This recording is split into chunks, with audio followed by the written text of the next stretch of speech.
Produktų ženklinimo, inžinerinių pakavimų bei gamybos automatizavimo sprendimų lyderė Baltijos šalyse įmonė Pakmarkas. Per ilgus įmonės veiklos metus įdiegė naujausias technologijas, subūrė kvalifikuotų specialistų komandą. Visa tai užtikrina paslaugų teikimo tikslumą ir greitį, gamtą tausojančią gamybą bei aukštą paslaugų kokybę. Iki šiol mes visą laiką įmonė turėjo aplinkosaugos specialistą, kuris yra visą laiką atsakingas už įmonės aplinkosauginių reikalavimų laikymasi.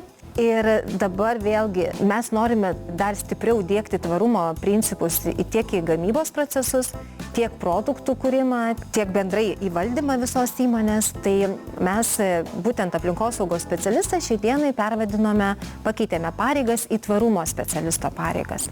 Ir jo šiek tiek prasiplėtė pareigybės. Tai be tų visų aplinkosaugos standarto principų ir atitikties taikymo žinių, ko mes dabar tikimės, kad tvarumo specialistas jisai išmanytų jau ir tiek nacionalinius, tiek ES teisinius dalykus, ne tik aplinkosaugos klausimais, bet ir kaip diegti tvarumo principus, būtent gamyklos įmonėje, kad mokėtų analizuoti tvarumo rodiklius, kad rengt mokėtų ataskaitas įvairiom institucijom, taikyti diegti metodikas įvairias įmonėje, pertvarkyti tam tikras vidinės tvarkas.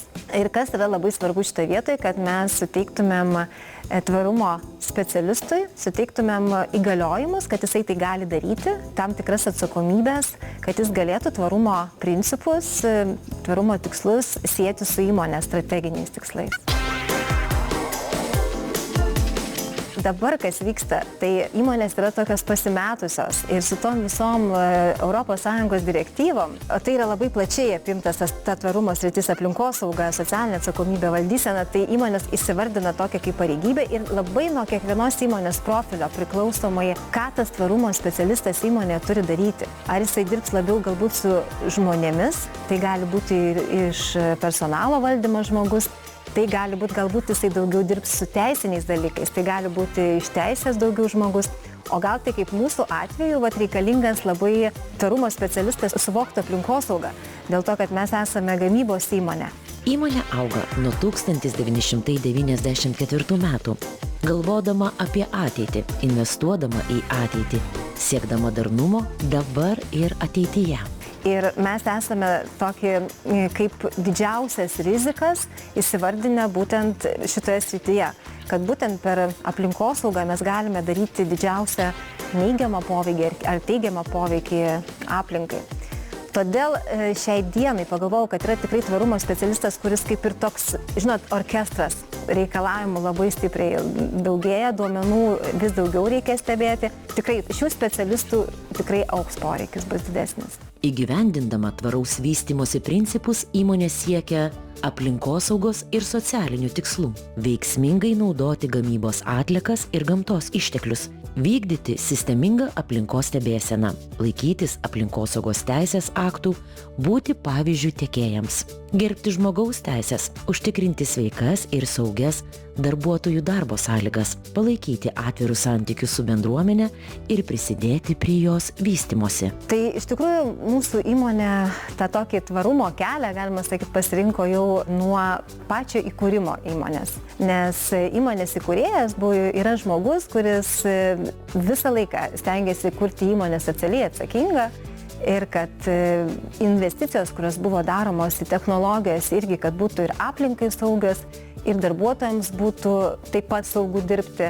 Tai tas kelias buvo pasirinktas jau senai ir dabar, kai mes kalbam apie tvarumą, tai tokia turbūt ta tvarumo savoka dabar jinai tik tai per kelis metus mes ją taip suprantame, kad tai yra ir aplinkosauga, ir socialinė atsakomybė, ir dar valdysena, bet mes tuo gyvenome visus metus, jau 30 metų. Galbūt daugiau dėmesio skirdavome socialiniams reikalams, visokiems įsitraukdami visokius socialinius projektus ir patys inicijuodavome juos ir įmonėje, darbuotojams ir daugiau su bendruomenė patys aktyviai bendravome, o dabar jau su tomis visomis ES direktyvomis, tai tas tvarumas jau atsiranda nebe tai, kad nori įmonė, bet tai jau yra privaloma. privaloma atitikti tam tikras atitiktis ir mes tai jaučiame ir per standartus ISO, tiek 14001, tiek 9001 standartą. Tiek jaučiame ateinant iš klientų pusės gal mažiau, gal daugiau per bankus, kurie irgi labai didelį dėmesį skiria jau savo klientų tvarumui. Iš tikrųjų, mūsų įmonė tuo, pavadinkim, gyvena, tik tai šiandieną mes gal labiau esame įpareigoti daugiau ataskaitų ruošti, daugiau rodiklių stebėti, kurių gali paprašyti tiek partneriai, tiek klientai. O dabar dar labai viena svarbi detalė. Kaipgi įmonės gamyboje atsispindi tvarumo politika.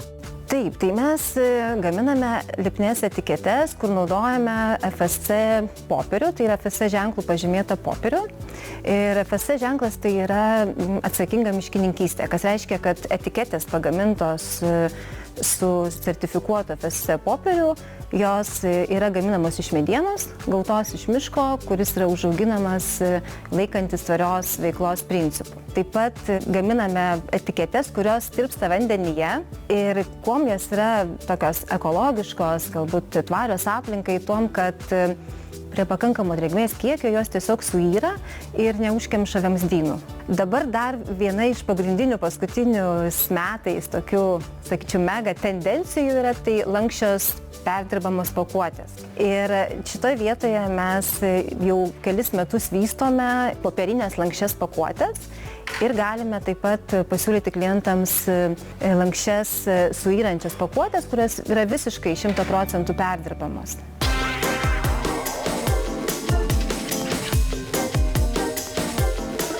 Jeigu ta etiketė pagaminta iš žaliavų, kurios, kaip minėjau, gali ir dabar yra ir suyrančios, ir tirpios, ar popierinės, yra etiketės, kurios apskritai gaminamos iš kukurūzo augalo, iš saulėgrąžų, tai jos suyra visiškai gamtoj, aišku, reikia tam tikrų atitinkamų sąlygų, kad jos suirtų. Plastikinė pakuotė irgi nebūtinai jinai yra netvari pakuotė.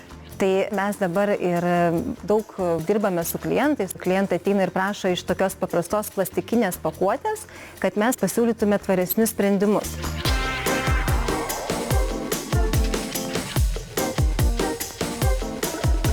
Kuo žmonės labiau sąmoningėja, jie supranta, aišku, kad reikia įsigyti ir pakuotės tvaresnės ir jau pažįsta visus eko ženklus. Kuo mes naudosime tvaresnės pakuotės, perdirbamas arba daugkartinio vartojimo, natūraliai tuo mažiau bus šiukšlių ir kuo mažiau šiukšlių, tuo mes darome mažesnį poveikį, neigiamą poveikį klimatui ir mūsų sveikatai.